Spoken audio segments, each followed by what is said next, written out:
Sarah Joy Aruwa. Thank you, Madam Speaker.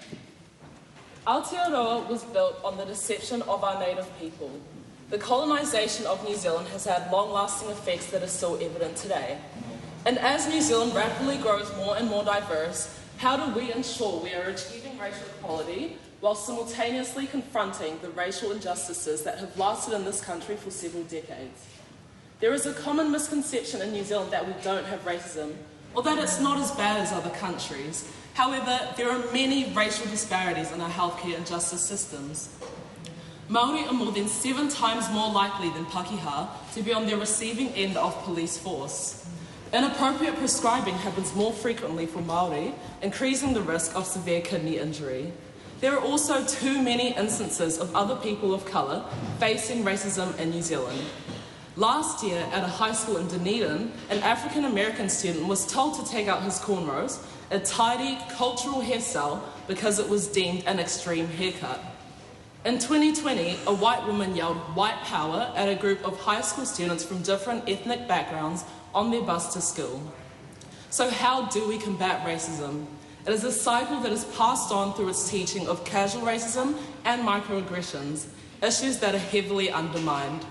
I believe it is crucial that we improve the education of racial issues in Aotearoa. Many of us still don't understand the racial injustices that have occurred in our own country.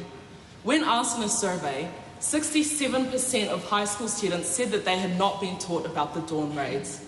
And when asked about the Treaty of Waitangi, 75% of students said that they believed it had been taught in a biased way that did not uncover its full truth.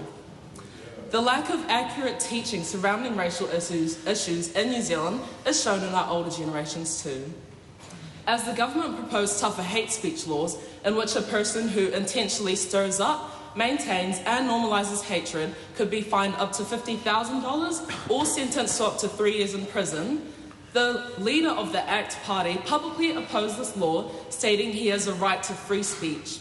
He explicitly said the law would shut down debate and make people too afraid to express valid opinions.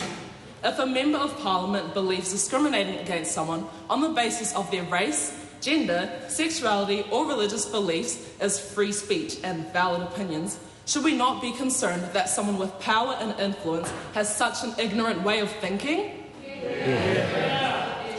We need to improve the education of racial issues in Aotearoa if we want our Māori, Pacifica and ethnic communities to feel safe, equal and heard. Getting people to understand the various effects of casual racism, systematic racism and stereotypes will help instigate a change in attitudes in New Zealand surrounding racism. Thank you.